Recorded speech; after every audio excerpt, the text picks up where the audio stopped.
Assalamualaikum warahmatullahi wabarakatuh. Rahayu Sagung Dumadi. Kembali lagi di channel Babat Nusantara. Pada kesempatan kali ini akan melanjutkan cerita Gajah Mada Hamukti Palapa bagian ke-42.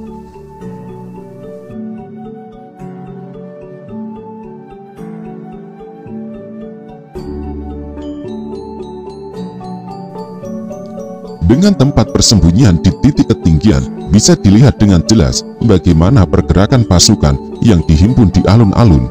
Mereka tidak lagi berada di pihak penyerbu, tetapi merekalah yang kini harus membangun pertahanan karena akan diserbu. Cepat atau lambat, prajurit Majapahit akan datang untuk menggilas. Dengan berdiri berdampingan, Bayangkara Lembu Pulung yang telah bergabung dengan Senopati Haryo Teleng memperhatikan lembah di depannya. Apa yang diperintahkan oleh Adi Gajah Mada tidak bisa aku terjemahkan di sini, kata Senopati Haryo Teleng. Siang hari, Adipati Sadeng dipagari oleh sekitar 25 orang prajurit yang mengawal kemanapun ia pergi. Dikawal depan belakang. Harapan untuk bisa menculiknya tentulah malam hari. Saat orang itu dan para pengawal terlena, namun di malam hari Adipati Sadeng bersembunyi. Ia tidak tidur di istana, demikian juga dengan keluarganya. Lembu Pulung menyimak dengan cermat. Mengirim orang untuk menyusup juga sulit. Dari penampilan mungkin tidaklah masalah, hanya saja dari bahasa. Jika orang Sadeng bertemu dengan kita, dengan mudah mereka menebak kita bukanlah orang Sadeng hanya dari logat kita. Agaknya Adipati Sadeng menyadari dirinya berada dalam bahaya, maka ia melindungi diri melalui cara berlapis itu. Senopati Haryo Teleng melebarkan jejajah arah pandangannya menyapu ke samudra luas dengan ombaknya yang susul menyusul menggepur pantai. Senopati Haryo Teleng mengerutkan kening ketika mengarahkan perhatiannya ke timur. Ada sesuatu yang terlihat di sana. Benda apa itu? Tanya Senopati pimpinan pasukan Jalapati itu. Lembu Pulung mengalihkan pandangan mata ke arah yang sama. Seperti kapal, jawab Lembu Pulung. Di kejauhan sekali memang tampak beberapa kapal yang merapat ke tepi pantai. Sebagian terlihat, sebagian tidak, karena terlindung lekuk pesisir dengan tebing yang menjulang. Hari ke-7 dari siasat yang telah direncanakan Gajah Mada, pasukan Majapahit yang dipimpin Senopati Panji Suryo Manduro telah menempatkan diri bagai di depan hidung istana Ketah. Panji Suryo Manduro harus menyesuaikan diri dengan siasat perang yang telah ditentukan Gajah Mada, untuk jangan sampai kehadirannya diketahui oleh musuh. Panji Suryo Manduro membawa perjalanannya melambung, membelok ke kanan, menerobos hutan lebat, dan akhirnya melakukan baris pendem tepat ke arah belakang istana Ketah. Untuk membantu agar Gajah Mada bisa menyusul ke tempat yang telah dipilih itu, beberapa orang prajurit ditinggalkan di suatu tempat yang telah ditentukan sebagai titik temu dengan Gajah Mada dan Gagak Bongol yang menyusul belakangan. Hampir mirip dengan apa yang terjadi di Sadeng. Dari titik ketinggian sebuah bukit yang dipilih, Senopati Panji Suryo Manduro dapat melihat kota Ketah dengan amat jelas. Dari tempat itu terlihat istananya, terlihat alun-alunnya, terlihat pula jalan-jalan utama yang saling silang. Namun menunggu merupakan pekerjaan yang menjemukan. Melihat Ketah sudah berada di depan mata, Senopati Panji Suryo Manduro merasa gatal ingin segera menyerbu dan memberangus para pemberontak. Akan tetapi, tak mungkin bagi Senopati Panji Suryo Manduro untuk membelokkan perintah yang diterimanya dari Gajah Mada. Yang bisa ia lakukan hanya memberi perintah untuk beristirahat. Kalian boleh tidur sampai 3 hari lamanya, ucap Senopati Panji Suryo Manduro kepada beberapa pimpinan kesatuan kecil yang menghadap untuk disalurkan kepada semua prajurit tanpa terkecuali. Istirahat untuk memulihkan penat memang dibutuhkan setelah perjalanan beberapa hari lamanya itu. Maka para prajurit pun melakukan banyak hal untuk membuang jemu, di antaranya dengan memanfaatkan waktu yang ada itu untuk berburu di hutan. Adalah amat kebetulan ada banyak ayam liar di sekitar persembunyian pasukan segelar Supapan itu.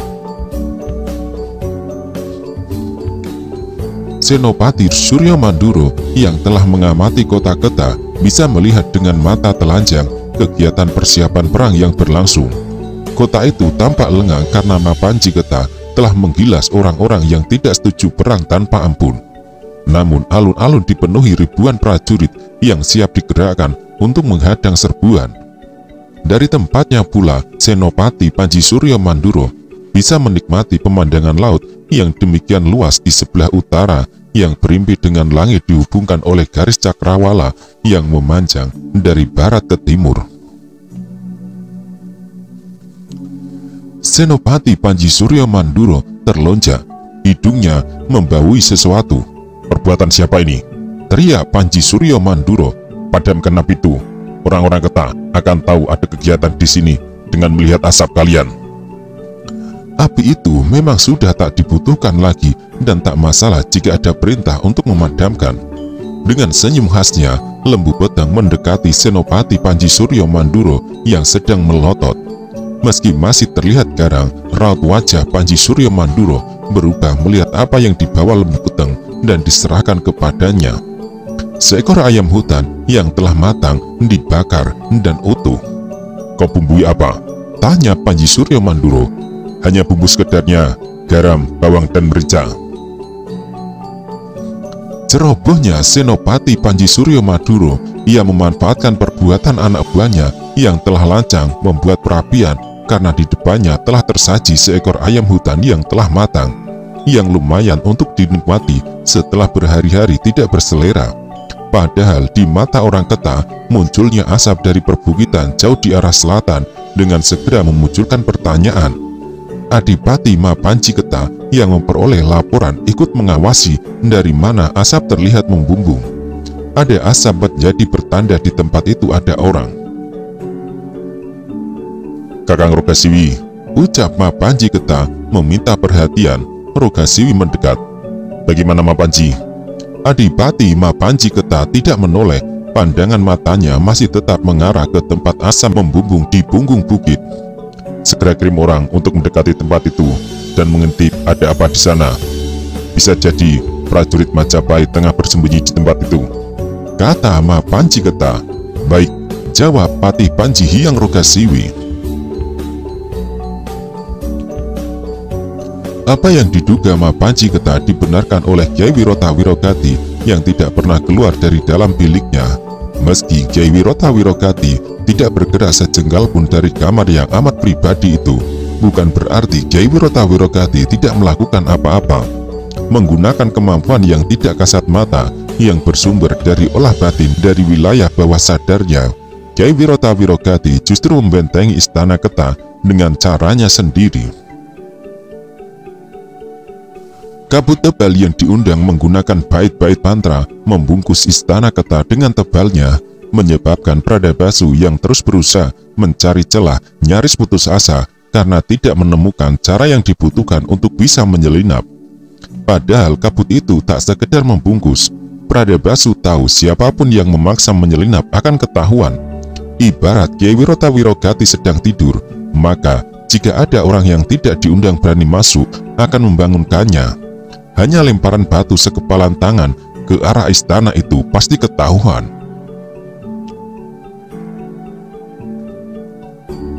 Bahwa Kyai Wirota Wirogati, mantan maling yang pernah menggegerkan istana Singosari, adalah orang yang sidik paningal, terlihat dari apa yang disampaikan kepada Mapanji Keta. "Mereka sudah datang," kata Kyai Wirota Wirogati yang membuka mata. Mapanji Keta menunggu orang yang amat dihormati itu melanjutkan ucapannya. Namun sampai beberapa saat lamanya, Kyai Wirota Wirogati belum berbicara. "Di mana mereka, Kyai?" tanya Mapanji Keta. "Kirimlah Telik Sandi untuk meyakinkan pandangan mata batinku," kata Kyai Wirota Wirogati. "Aku melihat sesuatu di selatan. Jika kau perlihatkan ada asap yang membumbung di sana, jika benar pasukan Majapahit itu telah masanggrah di tempat itu, akan kugilas mereka." Ma Panji Keta diam beberapa saat untuk memuasai diri terhadap rasa kagumnya yang makin menjadi. Sungguh Kyai Wirotawirogati adalah orang yang sangat langka, pemilik kemampuan yang langka. Didukung oleh orang sakti macam itu, Ma Panji Keta merasa yakin akan mampu menghadapi Majapahit. Meski mereka menggelar kekuatan macam apapun. Aku telah melihat asap itu, Kiai, jawab Ma Panji Keta. Juga telah kukirim telik sandi untuk melihat dari dekat ada apa di sana. Kyai Wirotawirogati mengerutkan dahi. Jadi kau sudah tahu? Memang ada asap di belakang istana dan telah aku kirim orang untuk melihat ada apa di sana. Kalau begitu, malam ini harus kau siapkan pasukan untuk mengilas mereka. Aku akan membutakan mata orang-orang Majapahit itu. Ma Panji Keta amat yakin Kyai Wirotawirogati adalah orang yang berkemampuan luar biasa. Andai Kyai Wirotawirogati mengatakan akan membutakan mata orang-orang Majapahit yang menempatkan diri bersembunyi di punggung bukit, mereka benar-benar akan buta semua, mungkin dengan melalui kehilangan bola mata semua.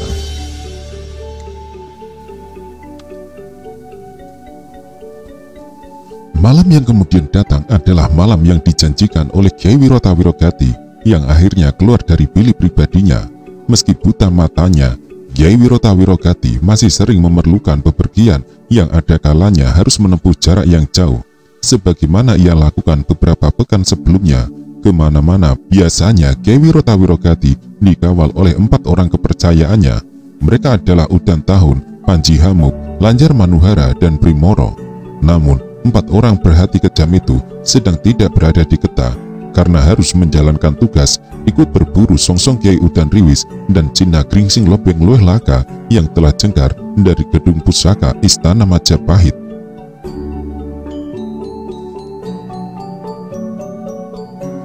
Meski memiliki mata hati yang tajam, Kyai Wirotawirogati tidak tahu salah seorang dari 4 anak buahnya telah mati. Maka demikianlah malam yang datang berikutnya adalah malam yang tidak akan pernah bisa dilupakan oleh para prajurit Majapahit yang melakukan baris pendem tidak jauh dari Istana Keta. Untuk mengusir nyamuk yang banyak sekali, Senopati Panji Suryo Manduro mengizinkan anak buahnya membuat perapian di beberapa tempat sekaligus yang nantinya harus dipadamkan ketika pagi berikutnya tiba. Ada api, tentu ada asap. Namun karena malam, Senopati Panji Suryo Manduro yakin asap itu tidak akan tampak dari Keta yang berada di lembah. Namun yang mengagetkan Senopati Panji Suryo Manduro dan membuat terheran-heran anak buahnya adalah asap berada di mana-mana. Warna putih bergerak di mana-mana, makin lama makin tebal. Gila, desis Panji Suryo Manduro yang menyadari keganjilan seperti yang pernah terjadi di Istana Majapahit terulang kembali. Sadarlah Senopati Panji Suryo Manduro bahwa keberadaan mereka yang melakukan baris pendem di tempat itu telah diketahui musuh. Dengan segera Senopati Panji Suryo Manduro memberi perintah untuk siaga melalui teriakan. Namun apalah yang bisa dilakukan para prajurit yang menghadapi kebutaan yang datangnya mendadak itu? Dengan segera mereka merasa cemas menghadapi kemungkinan serangan akan datang dengan tiba-tiba. Senopati Panji Suryo Manduro segera menghitung keadaan menghadapi serangan ketika dibelit oleh kabut yang amat tebal itu. Gelar perang apakah yang sebaiknya disiapkan? Senopati Panji Suryo Manduro segera mengenang tempat itu dengan sebaik-baiknya untuk menerka dari arah mana kira-kira serangan akan datang. Dari arah timur, Panji Suryo Manduro menerka. Senopati Panji Suryo Manduro merasa yakin serangan yang akan dilakukan pasti dilakukan dari arah timur, karena dari tempat itu berada terlihat ada sebuah jalan yang berliku ke selatan. Melalui jalan itulah serangan akan menerjang pasukan yang dipimpinnya. Perang buta, teriak Senopati Panji Suryo Manduro. Serangan akan datang dari arah timur. Semua berlindung di balik tameng. Perintah yang diteriakkan Senopati Panji Suryo Manduro itu segera disalurkan dari ujung ke ujung dengan susah payah karena banyaknya pepohonan. Senopati Panji Suryo Manduro merasa layak cemas karena akan sia-sia apa yang dilakukan. Kabut tebal sekali makin bergulung dan menghapus jarak pandang.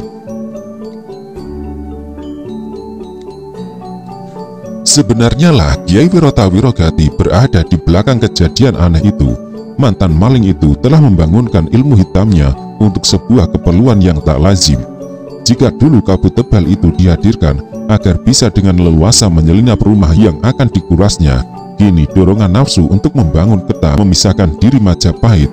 Ilmu hitam itu dibangun untuk menjebak pasukan segelar sepapan yang akan menyerbu negerinya. Kiai Wirotawirogati berjalan dengan tertatih, dikawal oleh banyak prajurit dan ditemani secara langsung oleh Ma Panji Keta. Melalui jalan berbeda dengan jalan yang digunakan para prajurit yang menyerang ke persembunyian orang-orang Majapahit di punggung bukit, Kiai Wirotawirogati berjalan dituntun oleh Ma Panji Keta yang sama sekali tidak menyadari ada bayangan hantu yang bergerak membayangi kemanapun langkah mereka. Orang itu berjalan mengendap-endap dengan langkah kaki ringan, seperti langkah kaki kucing yang tidak menimbulkan suara. Orang itu adalah Pradabasu. Mungkin inilah saat yang aku miliki untuk menerjemahkan keinginan Kakang Gajah Mada, berkata Pradabasu di dalam hati. Pradabasu terus mengikuti langkah kaki orang itu. Dengan kehati-hatiannya, ia lolos dari ketajaman pandangan mata hati Kiai Wirotawirogati. Namun sampai sejauh itu Pradabasu tidak bisa bertindak apa-apa. Untuk menculik Ma Panji Keta dibutuhkan dukungan beberapa temannya. Pradabasu harus menemukan sebuah cara untuk bisa menghubungi mereka. Tepat sebagaimana yang diduga Senopati Panji Suryo Manduro, Ma Panji Keta telah mengirimkan pasukannya menyusur jalan berliku di timur kota Keta, naik ke selatan yang jika terus lurus akan menuju ke arah Arak, bahkan bisa sampai ke tanah perdikan Bondowoso dan Kademangan Jember. Melalui sebuah jalan yang penuh dengan semak dan perdu, pasukan Keta merayap dan berbelok ke kanan, siap menghabisi musuhnya yang sedang bingung terjebak tebalnya kabut aneh. Akan tetapi, suara apa itu? Bisik seorang prajurit Keta. Pasukan Keta yang bergerak terpaksa harus berhenti. Suara gemeresek itu sungguh sangat mengganggu dan menumbuhkan rasa ingin tahu. Bahkan, sebagian yang lain suara itu memunculkan rasa takut. Ada yang tahu itu suara apa? Bertanya seorang lainnya. Aku tidak tahu. Terdengar sebuah jawaban. Tak hanya prajurit Keta yang dibingungkan oleh munculnya suara gemeresek itu, bagi segenap prajurit Majapahit yang dibingungkan oleh ketakmampuan mereka memandang apapun, suara gemeresek itu menumbuhkan pertanyaan yang tak bisa diketahui dengan segera jawabnya, bahkan tak bisa diterka dengan mudah dari mana arah suara itu.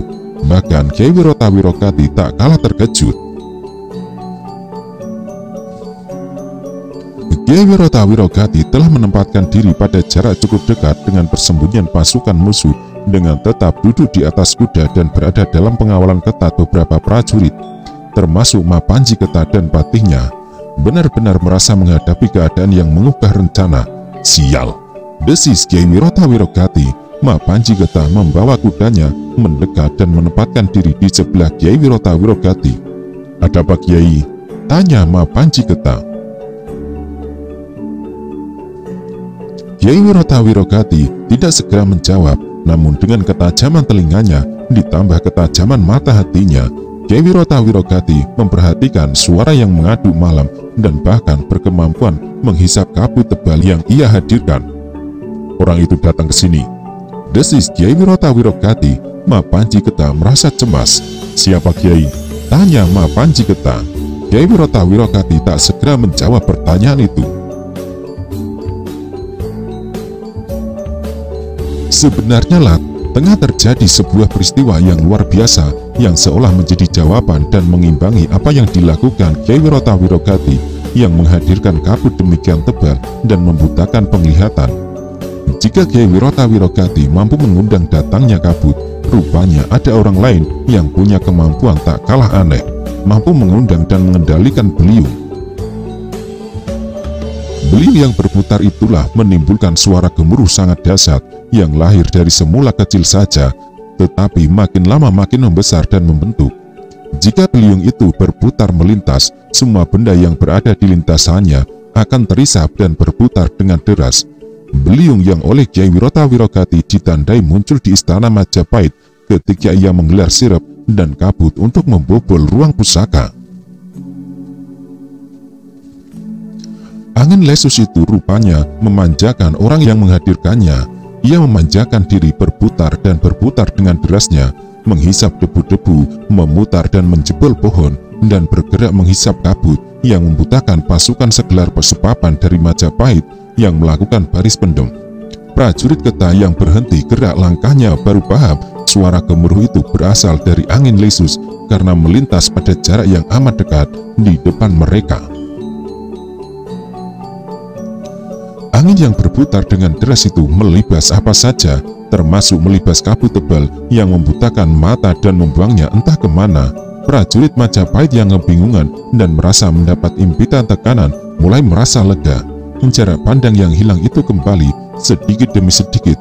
Jarak pandang mereka melega, yang dengan demikian ada keleluasaan untuk mempersiapkan diri. Gila! Senopati Panji Suryo Manduro meletup. Keadaan yang berubah dengan cepat. Hal itu terjadi karena angin lesus yang menghisap kabut bergerak berputar seperti ada yang mengendalikan. Dengan suara mencicit bernada tinggi menimbulkan rasa nyeri di telinga. Beliung yang telah menyamai besar pohon kelapa itu melintas pada jarak yang amat dekat dengan pasukan Ketah yang menyebabkan mereka terpaksa lari tunggang langgang menghindar. Tak ada yang memberi perintah, pasukan itu bergerak mundur.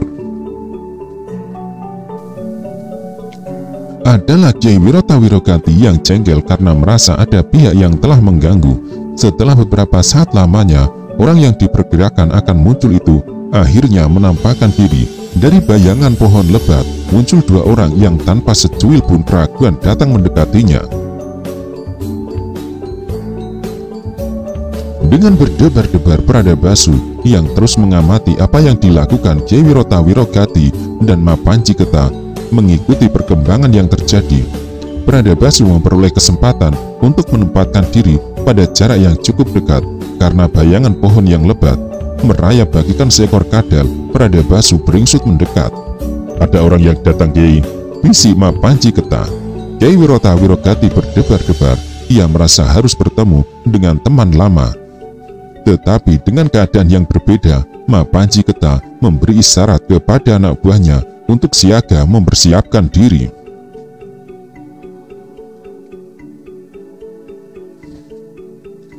Beberapa prajurit yang mengawal Kyai Wirotawirogati sigap mempersiapkan diri dengan memasang anak panah di busur, bahkan telah direntang. Akan tetapi Kyai Wirotawirogati meski mengalami gangguan penglihatan bagi bisa melihat apa yang dilakukan anak buahnya. Kyai Wirotawirogati mengangkat tangannya melarang mereka melakukan apapun. Apa kabarmu, Kyai Wirogati? Terdengar sebuah sapa. Kyai Wirotawirogati mencoba mengenali suara itu. Warna suara yang menyebabkan ia tersenyum. Kau rupanya, aku kira kau sudah mati, jawab Kyai Wirotawirogati dengan nada riang. Orang yang baru datang itu tertawa. Tua-tua keladi, rupanya makin tua makin menjadi. Apa yang kau inginkan dari apa yang kau lakukan ini? Sementara usiamu sudah sedemikian tua, sahabat sejati Ki Wirogati. Kyai Wirotawirogati menyimak pertanyaan itu dan menelannya dengan bulat. Ada rasa tidak nyaman ketika mendengar pertanyaan macam itu, setidaknya karena dilontarkan oleh orang yang dahulu pernah menjadi sahabat akrabnya. Pergaulan yang terjadi di masa lalu itu begitu eratnya. Medang Dangdi, meski sudah tua, tetap saja mulutnya cerewet, jawab Kyai Wirotawirogati. Orang yang disebut dengan nama Medang Dangdi tertawa terkekeh. Demikian pula dengan Kyai Pawagal yang rupanya telah berhasil menempuh perjalanan jauh dari ibu kota Majapahit dan kini telah berada di Ketah untuk memenuhi janjinya yang telah diberikan kepada Gajah Mada. Meski hanya setetes keringat, ia akan memberikan bantuan dengan meredam sepak terjang sahabatnya yang sedang salah arah.